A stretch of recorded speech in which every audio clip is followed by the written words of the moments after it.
औज़ुबिल्लाहिमिनश्शैतानिर्रजीम बिस्मिल्लाहिर्रहमानिर्रहीम। दोस्तों, अॼु असीं डिस्कस कंदासीं त EPI में कहिड़ो टुको कहिड़ी जॻह ते लॻंदो आहे।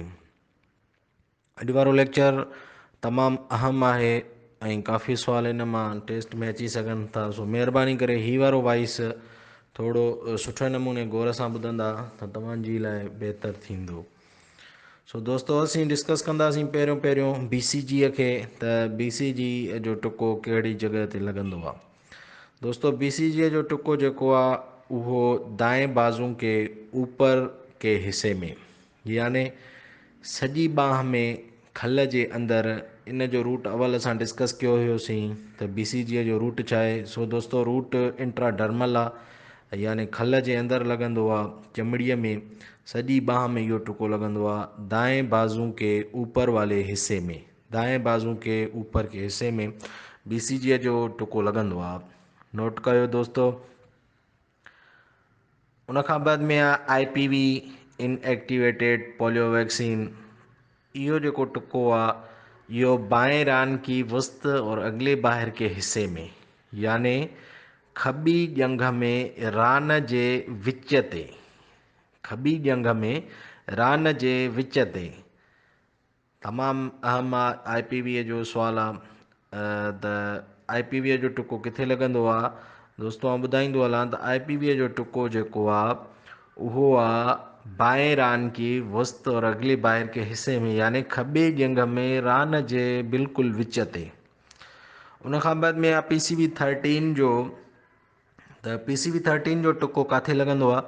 दोस्तों, PCV 13 जो टुको जेको आहे उहो बि बाएं रान के ऊपर और बाहर के हिस्से में, याने खॿी ॼंघ में रान जे मथां, जंहिंखे असां अंग्रेज़ीअ में ईअं चवंदा आहियूं त outer lateral part of the left thigh. Outer lateral part of the left thigh, याने खॿी ॼंघ में रान जे मथां ॿाहिरि वारे हिस्से में। इहो नोट कजो दोस्तों, खॿी ॼंघ में रान जे मथां ॿाहिरि वारे हिस्से में, बाएं रान के ऊपर और बाहर के हिस्से में, outer lateral part of the left thigh. उन खां बाद में आहे दोस्तों पेंटा। पेंटा जो जेको टुको आहे उहो आहे दाएं रान के ऊपर और बाहर के हिस्से में, सॼी ॼंघ में रान जे मथां ॿाहिरि वारे हिस्से में, याने outer lateral part of the right thigh. Outer lateral part of the right thigh, सॼी ॼंघ में रान जे मथां ॿाहिरि वारे हिस्से में, दाएं रान के ऊपर और बाहर के हिस्से में। उन खां बाद में आहे TCV टाइफाइड कॉन्जुगेट वैक्सीन, जेका मुदे जे बुखार जे लाइ लॻंदी आहे।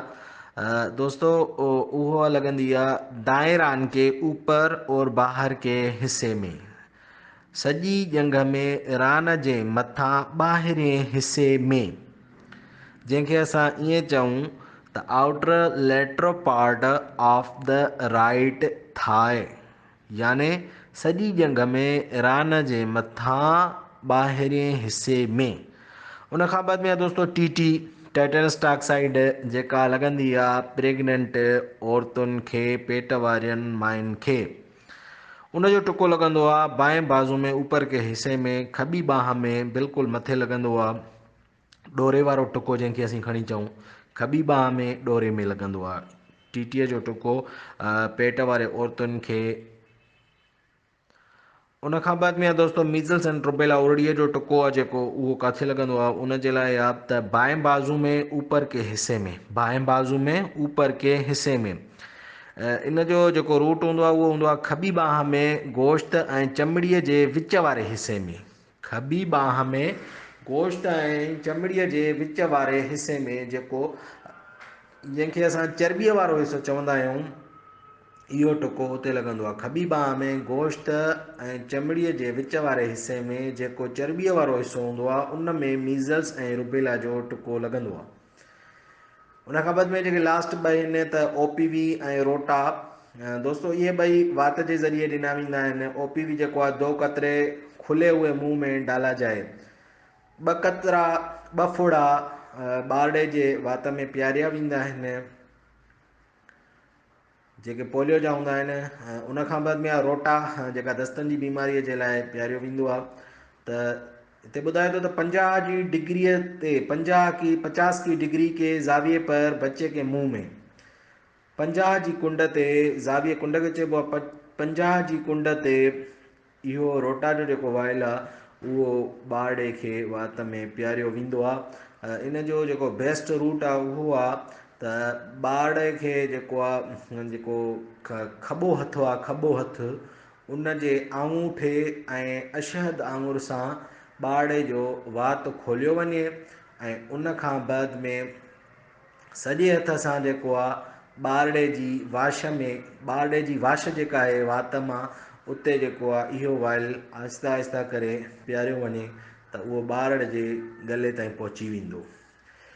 दोस्तों हिन लेक्चर खे मां वरी समराइज़ करे बिल्कुलु माना कंक्लूजन हेठि लिखियो आहे त EPI में जेके ॿाह में टुका लॻंदा आहिनि उहे कहिड़ा आहिनि। उन में दोस्तों BCG आहे, मीज़ल्स एंड रुबेला आहे ऐं TT आहे। वरी उनखे मां लिखियो आहे त राइट ॿाह में कहिड़ा लॻंदा आहिनि ऐं लेफ्ट ॿाह में कहिड़ा लॻंदा आहिनि। राइट आर्म में कहिड़ा आहिनि, लेफ्ट आर्म में कहिड़ा आहिनि।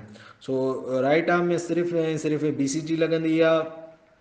उन खां बाद में लेफ्ट में मैं लिखियो आहे त मीज़ल्स आहे, रुबेला एंड TT जेको फॉर प्रेग्नेंट वूमेन आहे उहो टुको लॻंदो आहे। उन खां बाद में दोस्तों लिखियलु आहे त ॼंघ में कहिड़ा टुका लॻंदा आहिनि। ॼंघ में टुका लॻंदा आहिनि पेंटा जो टुको आहे, TCV जो टुको आहे, IPV जो आहे, PCV 13 जो आहे। वरी इनखे असां फर्दर ॿुधायो आहे त राइट में कहिड़ा लॻंदा आहिनि, लेफ्ट में कहिड़ा लॻंदा आहिनि, सॼे में माना कहिड़ा लॻंदा आहिनि, खॿे में कहिड़ा लॻंदा आहिनि। सो दोस्तों जेके सॼे में लॻंदा आहिनि उन में हिकिड़ो पेंटा आहे, ॿियो TCV आहे ऐं उन खां बाद में जेके खॿे में लॻंदा आहिनि उन में हिकिड़ो आहे IPV ऐं ॿियो आहे PCV 13। ऐं हिन साइड खां लिखियलु आहे त वात में कहिड़ा टुका जेके वात में कहिड़ा वैक्सीन आहिनि जेके पीआरिया वेंदा आहिनि। उन में सिर्फ़ु ऐं सिर्फ़ु 2 वैक्सीन आहिनि, हिकिड़ो OPV पोलियो जा फुड़ा ऐं ॿियो रोटा जेको दस्तनि जी बीमारीअ जे लाइ ॾिनो वेंदो आहे। सो उमेद त दोस्तों ही वारो लेक्चर तव्हां तमामु सुठे नमूने ध्यान सां ॿुधंदा।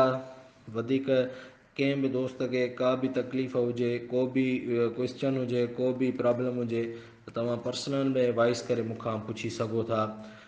इंशाअल्लाह वॉइस नंबर 10 में असां वरी इन्हनि जा ॿुधाईंदासीं त डोज़ केतिरा लॻंदा आहिनि, वाइल में केतिरा डोज़ हूंदा आहिनि ऐं टोटल डोज़ केतिरा हूंदा आहिनि। तमामु दोस्तनि जी वॾी महिरबानी।